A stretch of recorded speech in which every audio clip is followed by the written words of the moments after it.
Welcome to my YouTube channel 1 Minute Psychology। आज की ये वीडियो हम ख़ुसूसी तौर पर उन लोगों को डेडिकेट कर रहे हैं कि जो ट्रेडिंग के बिज़नेस से वाबस्ता हैं और बिज़नेस कर रहे हैं। तो ये वीडियो स्पेशली उनको गाइडेंस देने के लिए बनाई जा रही है ताकि वो लोग ये समझ सकें कि वो कौन से पर्सनैलिटी फैक्टर्स हैं और कौन से अदर फैक्टर्स हैं जिनकी बेस के ऊपर एक इंसान को कामयाब बिज़नेसमैन बनाने वाले फैक्टर्स किस तरह से कार फरमा होते हैं उसकी शख्सियत के पीछे। तो आज की इस वीडियो में जुड़े रहिए हमारे साथ। अगर ये वीडियो आपको पसंद आती है तो प्लीज़ आपने हमारे चैनल को लाइक करना है, सब्सक्राइब करना है और शेयर करना है। ट्रेडिंग की ये वीडियो शुरू करने से पहले हम आपको एक स्टोरी सुनाएंगे। उस स्टोरी के बाद आपको हम एक बेहतरीन गाइडेंस देंगे, जिसके बाद आपको ये बात बहुत अच्छे से समझ आ जाएगी कि ट्रेडिंग वाले एक इंसान की पर्सनैलिटी किस तरह की होती है और वो कौन-कौन से साइकोलॉजिकल और अदर फैक्टर्स होते हैं जो उसके पीछे कार फरमा होते हैं, जो उसको एक कामयाब बिज़नेसमैन बनाते हैं और वो अपने ट्रेडिंग के बिज़नेस के अंदर एक्सेल करता है। इस कहानी के 2 किरदार हैं। एक इंसान है जो कि लाहौर से थल के इलाके में जाना चाहता है और उसको किसी मखसूस जगह पर पहुँचना है। वो बंदा लाहौर से गाड़ी पकड़ता है और गाड़ी में जाकर बैठ जाता है और फिर आधे सफ़र में जाकर उसको घबराहट शुरू हो जाती है और एक इंसान आता है, उस गाड़ी में सवार होता है और उसको कहता है कि बेटा तुम एक गलत गाड़ी में बैठे हो। ये गाड़ी जो है ये थल नहीं जाएगी, ये किसी और इलाके के अंदर जाएगी और बेहतर है आप यहीं पर उतर जाओ तो आपके लिए अच्छा होगा। तो वो इंसान उस बंदे की बातों को सुनता है, कुछ देर गाड़ी के अंदर बैठता है और फिर देखता है कि गाड़ी वाक़ईतन मोटरवे को छोड़कर किसी और कच्चे रास्ते के ऊपर चलना शुरू हो जाती है। देखते ही देखते उस बंदे की एंग्ज़ायटी और उस बंदे का जो खौफ़ है वो बहुत ज़्यादा बढ़ जाता है। वो क्या करता है, वो ड्राइवर और कंडक्टर के पास जाता है। वो कहता है, "भाई, क्या ये गाड़ी थल ही जाएगी?" वो आगे से जवाब देता है, "जी भाई, आप इत्मीनान से बैठें, ये गाड़ी थल ही जाएगी।" लेकिन फिर वो बंदा जब वापस पीछे मुड़ के देखता है, तो वो वही बाबा उसको इशारा कर रहा होता है कि, "बेटा, उतर जाओ, अभी वक़्त है, ये गाड़ी थल नहीं जाएगी। तुम कहीं भटक जाओगे और ये तुम्हें कहीं और उतार देंगे।" इसी घबराहट के आलम में वो नौजवान बाबा जी से पूछता है कि बाबा जी आप कौन हो और आपका क्या तारुफ़ है? तो वो बाबा जी उसके इस्तफ़सार करने पर बताते हैं कि बेटा मैं एक इस्लामिक स्कॉलर हूँ और मैं एक आलिम दीन हूँ। तो आप मेरी शक्ल सूरत और मेरी वजह देखकर अंदाज़ा लगा सकते हो कि मैं जो आपको बात कर रहा हूँ वो बहुत ज़्यादा काबिल एतबार है। आप बेफ़िक्र होकर यहाँ से गाड़ी से उतर जाओ और किसी और गाड़ी को पकड़ लो, ये गाड़ी आपको नहीं लेकर जाएगी। नौजवान की इस घबराहट का आलम को देखते हुए बाबा जी ने उसको मज़ीद ऐसी 2-4 बातें की जिसके बाद उस नौजवान का जो शक है वो और ज़्यादा पक्का हो गया। उसके बाद वो नौजवान उतरता है और उस गाड़ी को छोड़ देता है और वो किसी और गाड़ी के इंतज़ार में खड़ा हो जाता है।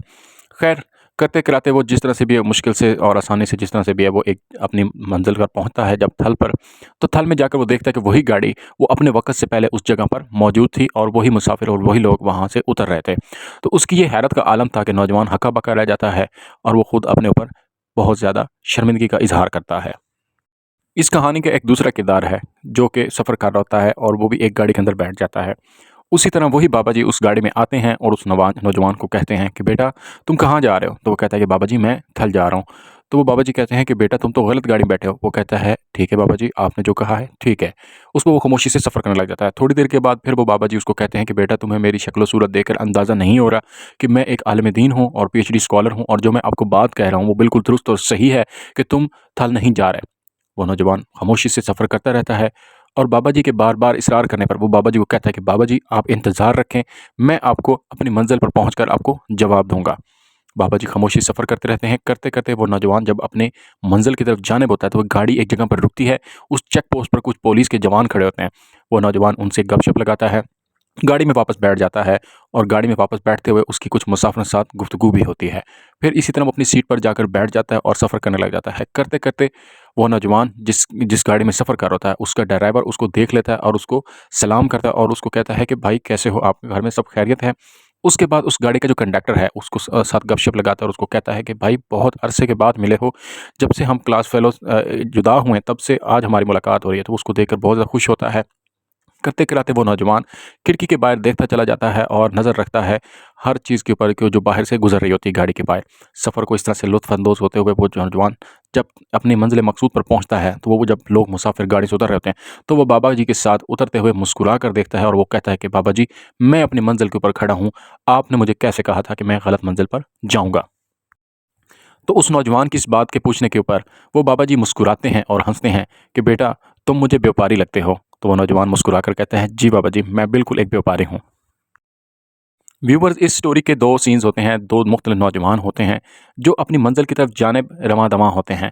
मगर ऐसा क्यों होता है कि एक नौजवान एक बाबा जी की बातों को सुनने में और एक अच्छे और एक मोतबर इंसान की बातों में आने के बाद अपने रास्ते में ही एक चीज़ छोड़ देता है और दूसरा नौजवान बड़े इत्मीनान के साथ वो सफ़र करता रहता है। हालाँकि ये उस नौजवान का पहला सफ़र होता है, लेकिन फिर भी वो ज़्यादा बेहतर तरीके से अपने सफ़र पर पहुँच जाता है, एक काबिल, एक मोतबर और एक अच्छे इंसान की बातें सुनने के बावजूद भी। और गोया कि इस सफ़र के दौरान जो दूसरा नौजवान होता है, इसकी गाड़ी ने भी रास्ता बदला होता है। रास्ता चेंज करने की वजह से काफ़ी ज़्यादा हर्डल और मुश्किलात आई होती हैं और ये नौजवान भी काफ़ी जगह पे घबराहट का शिकार होता है। लेकिन ये इत्मीनान से सफ़र करता रहता है और अल्टीमेटली अपनी मंज़िल पर पहुँच जाता है। तो व्यूअर्स, हम आपसे पूछेंगे कि ऐसा क्यों हुआ है कि एक इंसान रास्ते में ही उतर गया है और दूसरा इंसान बिल्कुल वहाँ पर जाकर अपनी मंज़िल पर पहुँच गया है? इस कहानी को जो लोग समझ गए हैं और अच्छे तरीके से उन्होंने एनालाइज़ कर लिया कि स्टोरी के अंदर छुपी हुई बात क्या है, तो यकीन जानिए वो कामयाब बिज़नेस हैं। तो आइए अब हम आपको बताते हैं कि इस स्टोरी के अंदर ऐसी कौन-सी उस बात है, जो एक कामयाब इंसान को एक नाकाम इंसान से जुदा करती है। तो जुड़े रहिए इस वीडियो में। अगर ये वीडियो आपको पसंद आती है, तो प्लीज़ आपने हमारे चैनल को लाइक भी करना है, सब्सक्राइब भी करना है एंड शेयर भी करना है। सबसे पहले बात करेंगे दूसरे नौजवान की, जो सेफली और सिक्योरिटी अपनी मंजिल की तरफ पहुंच जाता है। तो ये नौजवान बेसिकली पहली दफ़ा सफ़र कर रहा होता है। ये जाने से पहले देखता है कि ये किस जगह पर खड़ा है और कौन सी बस में जा रहा है। बस पे जाने से पहले वो उस अड्डे में देखता है कि ये कौन सा अड्डा है और इस अड्डे में कौन सी बसें जाती हैं। वहाँ पर जाकर ये कन्फर्म करता है, जो उधर मुसाफिर खड़े होते हैं उनसे पूछता है कि भाई आप लोग कहाँ जा रहे हैं? तो वो लोग कहते हैं कि हम थल जा रहे हैं। तो उनसे मुसाफिरों को 5-6 मुसाफिरों से कन्फर्म करने के बाद ये नौजवान नक्शा निकालता है और वहाँ पर देखता है कि थल के लिए कौन-कौन सा रास्ता इख्तियार करेगी ये गाड़ी। उसके बाद वो जिस गाड़ी में बैठता है, तो वहाँ पर एक ड्राइवर होता है, उससे वो गपशप लगाता है, तो वो ड्राइवर उसका नेबर होता है और जो उसको अच्छे से वेलकम करता है, और जो कंडक्टर होता है वो उसका क्लास फेलो होता है, जो उसी इलाके का रहने वाला होता है। उसके बाद वो बाबा जी, वो परेशानियाँ, वो हर्डल्स हैं, जो उस बाबा जी की तरह उसकी नौजवान को अपने रास्ते से डिस्ट्रैक्ट करने की कोशिश करते हैं। और गाड़ी का वो हिचकोले खाता हुआ सफ़र और अपने मंज़िल से हटने के लिए दूसरा रास्ता इख्तियार करना, वक़्ती परेशानी और वक़्ती टेंशन और हालिया और एक फ़र्ज़ी परेशानियाँ होती हैं जो इंसान को हिट करती हैं। तो वो नौजवान जिस घबराहट किए बगैर मुसाफ़िरों से इस्तफ़सार करता है, पूछता है कि आप कहाँ जा रहे हैं? तो मुसाफ़िरों से कन्फ़र्म करने के बाद जब उसको रियलाइज़ हो जाता है कि वो सही गाड़ी में बैठ गया है, उसके बाद वो कॉन्फिडेंटली बैठा रहता है और अपने डिसीज़न को वेरीफ़ाई करने के लिए जब वो चेक पोस्ट पर गाड़ी रुकती है, तो वो पुलिस वालों से कन्फ़र्म करता है, क्योंकि पुलिस वाले बेसिकली वर्दी में मौजूद वो लोग हैं जो आपको लीगल और राइट इन्फॉर्मेशन देंगे। उनसे वो कन्फ़र्म करता है कि ये गाड़ी कहाँ जाएगी और यहाँ से थल कितना दूर है। तो वो नौजवान उसको बताता है कि ये गाड़ी बिल्कुल थल की है और ये थल ही जाएगी और थल इसके बाद इतने सफ़र के बाद फलाँ जगह पर आएगा। वो नौजवान गाड़ी में बैठा देख रहा होता है बाहर खिड़की से, तो वो बाबा जी जो उसकी हालिया परेशानियाँ या एक फ़र्ज़ी परेशानियाँ होती हैं जो उसको तंग कर रही होती हैं, उनको इग्नोर करते हुए वो बाहर नज़र रखता है और देखता जाता है बिलबोर्ड्स को। तो बिलबोर्ड्स के ऊपर लिखी हुई दुकानों के नाम, जो उसके ऊपर प्रोप्राइटर्स के नाम, जगह के नाम लिखे होते हैं, उनको गौर से देखता है कि ये फ़लाँ जगह है जो थल में है और ये फ़लाँ जगह है जो थल का कल्चर है, यहाँ पर बोली जाने वाली लैंग्वेज थल की है। जब वो सारी चीज़ें देखता है तो उसको अंदाज़ा हो जाता है वो बिल्कुल सही मंज़िल पर पहुँच गया है और बिल्कुल सही अपने गाड़ी में था और सही बिल्कुल रास्ते। इसी वजह से वो नौजवान ज़्यादा कॉन्फिडेंट था। इस स्टोरी का जो पहला किरदार था, जो आधे रास्ते में ही उतर जाता है और गाड़ी छोड़ देता है, और कुछ टाइम जाने के बाद वो जब गाड़ी बदल कर अपने रास्ते पर अब चल पड़ता है और मंज़िल की तरफ रवाना हो जाता है। और पहुँचने के बाद जब वो देखता है कि वो गाड़ी अपनी मंज़िल मकसूद पर पहुँच चुकी है, तो उसको गिल्ट और शेम रियलाइज़ होता है, लेकिन वो बहुत कुछ नुकसान करके वहाँ पर पहुँचा खड़ा होता है। खैर, इस कहानी को बताने का मकसद नौजवानों को ये गाइडेंस देना है कि इस कहानी के जो किरदार हैं, वो दोनों किरदार ही फ़र्ज़ी थे और आपको कुछ बताना मकसद था। जो पहली स्टोरी का किरदार है, वो एक नाकाम बिज़नेसमैन की निशानी है, एक पर्सनैलिटी है, और दूसरी किरदार जो है, एक कामयाब बिज़नेसमैन की पर्सनैलिटी है। तो आखिर वो कौन से फैक्टर्स हैं, जो एक कामयाब बिज़नेसमैन, एक कामयाब ट्रेडर्स की फैक्ट्स और पर्सनैलिटी ट्रेट्स होते हैं, और वो कौन से फैक्टर्स हैं, जो एक नाकाम बिज़नेसमैन या एक नाकाम ट्रेडर्स के होते हैं। तो जुड़े रहिए इस वीडियो में, हम आपको इस चीज़ को बड़ा अच्छे से वज़ाहत से समझाते हैं। किसी भी बिज़नेसमैन को कामयाब करने वाले 2 बहुत ही बुनियादी फैक्टर्स होते हैं जो उसको कामयाब करते हैं। एक होता है उसका कॉन्फिडेंस, क्योंकि कॉन्फिडेंस उसका डिसीजन मेकिंग में उसकी हेल्प करता है। जब वो डिसीजन लेता है तो कॉन्फिडेंट लेता है, और डिसीजन लेने के लिए जो कॉन्फिडेंस चाहिए होता है, वो कॉन्फिडेंस आता है आपके पास एक्सपर्टीज़ और एक्सपीरियंस से। जितना आपके पास एक्सपीरियंस होगा, जितनी आपके पास एक्सपर्टीज़ और नॉलेज होगा, उतना आपका अच्छा डिसीजन होगा। सिमिलरली जो सेकंड नौजवान होता है, वो बहुत अच्छे तरीके से कॉन्फिडेंट था, सफ़र बड़े कॉन्फिडेंट तरीके से किया, क्योंकि उसके पास जो डिसीजन था, वो बिल्कुल उसके बारे में क्लियर था, उसके पास एक्सपर्टीज़ थी। क्योंकि जाने से पहले उसने सारी चीज़ों को वेरीफ़ाई किया था, उसने रेलेवेंट नॉलेज लिया था, और नॉलेज के साथ-साथ उसने रेलेवेंट साइंस को पिक करके, अपने नॉलेज को असेंबल करके, अपनी एक्सपर्टीज़ को डेवलप करके एक कॉन्फिडेंटली एक डिसीजन लिया था। यही वो बुनियादी फैक्टर हैं जो एक कामयाब बिज़नेसमैन और एक नाकाम बिज़नेसमैन में फ़र्क करते हैं। क्योंकि एक्सपर्टीज़ जो होती है, वो आती है आपके नॉलेज से, और नॉलेज आपका आता है उन साइंस से जो आप अपनी ज़िंदगी में समझते हो, जिनको पिक करते हो। हमारा नॉलेज जो है हमारी बेसिकली बहुत सारी चीज़ों के ऊपर मुश्तमिल होता है। ये चीज़ें हमारे साइंस जो हम अपनी ज़िंदगी में देखते हैं, चीज़ों के जो क्लूज़ होते हैं उनको जितने अच्छे से हम पिक करते हैं, जितने अच्छे से चीज़ों को एनालाइज़ करते हैं, जितने अच्छे से हमारे इर्द-गिर्द मौजूद इंटरनल और एक्सटर्नल फोर्सेस होते हैं, हम उनको जितने अच्छे से एनालाइज़ करते हैं, उतना ही ज़्यादा हमारे नॉलेज के अंदर इज़ाफ़ा करते हैं। और वही नॉलेज हमारी एक्सपर्टीज़ में हमारी सपोर्ट करता है। और वो एक्सपर्टीज़ हमें सपोर्ट देती है कि हम एक अच्छा डिसीजन कॉन्फिडेंटली ले सकें। क्योंकि जब तक आप एक कॉन्फिडेंट डिसीजन नहीं लेंगे, आप कोई भी कामयाबी से काम नहीं कर सकेंगे। और अच्छा और कामयाब डिसीजन लेने के लिए हमेशा ये बात याद रखें, आपके पास relevant information, relevant knowledge, relevant expertise, relevant skills और रेलेवेंट सारी चीज़ें होनी चाहिए, ताकि आप जब कभी भी अपनी ज़िंदगी में कोई डिसीजन लें तो उसको अच्छे से लें। और जब कभी भी उस डिसीजन के अंदर कोई कमी, कोई बेशी, कोई ख़राबी, कोई परेशानी या कोई for the time being hurdle आती है, तो आपको पता हो कि जो आपने डिसीजन लिया था वो वेल इन्फॉर्म्ड था, इन्फॉर्मेशन के बेस्ड पर था, आपके पास ऑथेंटिक नॉलेज था, आपके पास ऑथेंटिक अंडरस्टैंडिंग थी, और फिर आप कॉन्फिडेंटली उसके ऊपर जमे रहें और फिर आप उसकी आउटकम को एन्जॉय करें। और आपके पास फिर एक हुनर आ जाता है जिसे कहते हैं नाकामी को भी कामयाबी में बदल देना। ये तो हमने बात कर दी एक्सपर्टीज़ और कॉन्फिडेंस के लिए। अब बात करेंगे कि जो एक्सपर्टीज़ है वो कहाँ से आती है। तो हमने बताया कि एक्सपर्टीज़ होती है वो नॉलेज से डेवलप होती है, और नॉलेज आपका डेवलप होता है साइंस से। अब सवाल ये पैदा होता है वो कौन-कौन से साइंस हैं जो एक कामयाब बिज़नेसमैन हमेशा याद रखता है और उनको अपने ज़हन के अंदर सेव करके उनको यूटिलाइज़ करता है। तो बात करेंगे वो साइंस, वो कौन-कौन से इंपॉर्टेंट साइंस हैं। तो सबसे पहले बात करेंगे पर्सनल फैक्टर। किसी भी साइन या किसी भी बात को समझने के लिए किसी इंसान के जो पर्सनल फैक्टर्स होते हैं, किसी भी कामयाब बिज़नेस को उसके पर्सनल फैक्टर हमेशा कामयाब बनाते हैं। तो पर्सनल फैक्टर में सबसे पहली चीज़ आ जाती है उसका पावरफुल ब्रेन। अगर आप ज़हनी तौर पर एनालिटिकली, रेशनली, लॉजिकली जितने स्ट्रांग हैं, उतने चांसेस हैं कि आप एक कामयाब बिज़नेसमैन बनेंगे। उसके बाद जितनी ज़्यादा आपकी अच्छी लर्निंग स्किल्स हैं, आप चीज़ों को जितना अच्छी लर्न करते हैं, ये कामयाब बिज़नेसमैन की स्किल होती है। उसके बाद जितनी ज़बरदस्त आपकी मेमोरी है, वो आपको सपोर्ट करेगी आपकी स्किल्स को डेवलप करने के लिए। जो आप सीखेंगे वो आपको भूलेगा नहीं। जो चीज़ आप सोचोगे, जो आप चीज़ करोगे, वो आपके ज़हन में स्टोर रहेगी। जो इन्फॉर्मेशन आपको चाहिए होगी, वो आपकी मेमोरी में मौजूद होगी, तो आपको रेलेवेंट डाटा को स्टोर से निकाल कर उसको इस्तेमाल करने में आसानी रहेगी।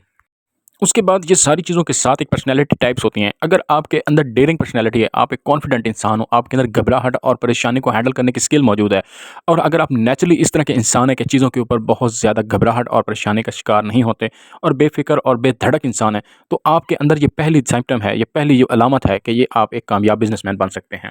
उसके बाद किसी भी कामयाब बिज़नेसमैन बनने के लिए जो उसकी नॉलेज होती है, उसके अंदर जो चीज़ हेल्प करती है उसको नॉलेज डेवलप करने के लिए, जो कि नॉलेज फिर आगे उसकी एक्सपर्टीज़ में हेल्प करता है, तो वो होता है उसकी लॉन्ग टर्म एनवायरमेंटल फैक्टर्स के बारे में अंडरस्टैंडिंग।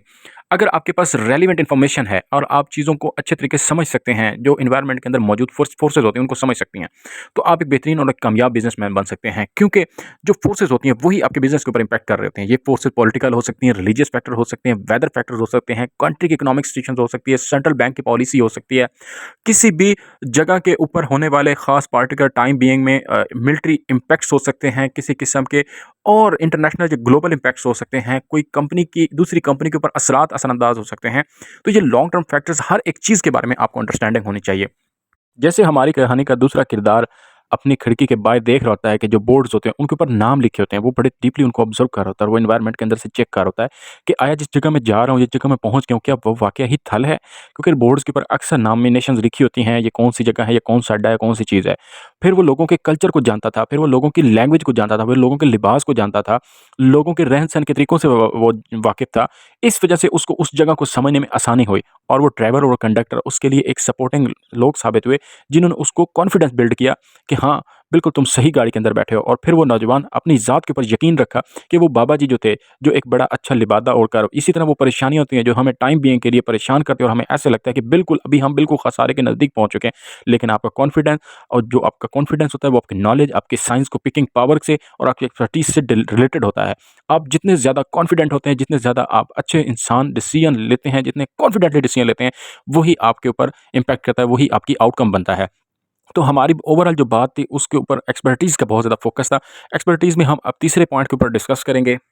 कोई भी कामयाब बिज़नेसमैन, कोई भी ट्रेडर उस वक़्त तक कामयाब नहीं हो सकता जब तक कि वो शॉर्ट टर्म फैक्टर्स के बारे में अच्छी तरह से अवेयर नहीं हुए।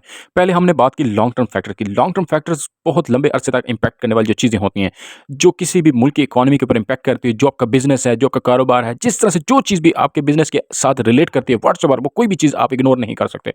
और शॉर्ट टर्म में भी वो सारी चीज़ें आ जाती हैं जो फॉर द टाइम बीइंग आपके बिज़नेस के साथ रिलेट कर रही होती हैं, चाहे वो आपकी पर्सनैलिटी हो, चाहे वो आपका कारोबार के अंदर जुड़े आपके साथ लोग हों, चाहे एक खास वेदर कंडीशन हो, चाहे एक खास पार्टिकुलर ट्रेड हो, चाहे खास पार्टिकुलर करेंसी हो, कोई कंपनी हो, कोई ट्रेडर हो, व्हाट्सएवर जिस तरह से आप बिजनेस कर रहे हो, आप मॉनेटरी ट्रेड्स कर रहे हो, आप बार्टर ट्रेड कर रहे हो, आप करेंसी एक्सचेंज का काम कर रहे हो, कुछ भी आप कर रहे हो, जो शॉर्ट टर्म फैक्टर्स हैं आप कभी उनको इग्नोर मत करें, क्योंकि शॉर्ट टर्म फैक्टर्स आपके लॉन्ग टर्म फैक्टर्स के साथ अल्टीमेटली लिंक्ड हो जाते हैं।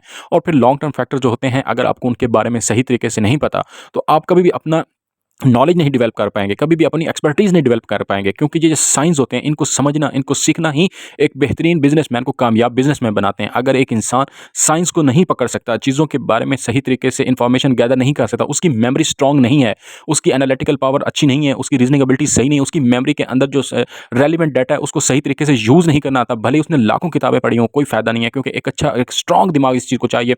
और इन सारी चीज़ों के साथ आपके पास एक स्ट्रांग फैमिली प्रिंटिंग और एक फैमिली बैकग्राउंड होना चाहिए, जो आपके पास एक अच्छा सोशल सर्कल होना चाहिए, जो आपको गाइडेंस दें, जो आपके साथ रहनुमाई दें, जो आपके साथ एक अच्छा एक कनेक्शन क्रिएट करें, ताकि आपकी जो एक्सपर्टीज़ है, जो आपका नॉलेज है, जो आपकी अंडरस्टैंडिंग वो डेवलप हो सके। तो एक कामयाब ट्रेडर को करने के लिए ये सारी चीज़ें सामने रखनी पड़ती हैं कि उसके पास एक ज़बरदस्त नॉलेज हो। नॉलेज को करने के लिए उसके पास एक स्ट्रॉन्ग माइंड हो, स्ट्रॉन्ग मेमोरी हो, लॉजिकल एनालिटिकल एबिलिटीज़ हों, उसके बाद उसके जो पर्सनैलिटी है वो स्ट्रॉन्ग हो, वो एक डेयरिंग इंसान हो, घबराता ना हो, और वो कॉन्फिडेंट हो, क्योंकि जब वो कॉन्फिडेंट होगा तो अल्टीमेटली उसके डिसीजन भी राइट होंगे और वो अपने बात के ऊपर कायम रहेगा। तो आई होप ये वीडियो आपको पसंद आई होगी। अगर ये वीडियो आपको पसंद आई है तो हम इससे रिलेटेड और भी वीडियो बनाएंगे, अगर आप हमारे चैनल को लाइक करते हैं, सब्सक्राइब करते हैं और शेयर करते हैं। Thanks for watching. Subscribe now and press the bell icon. Never miss an update.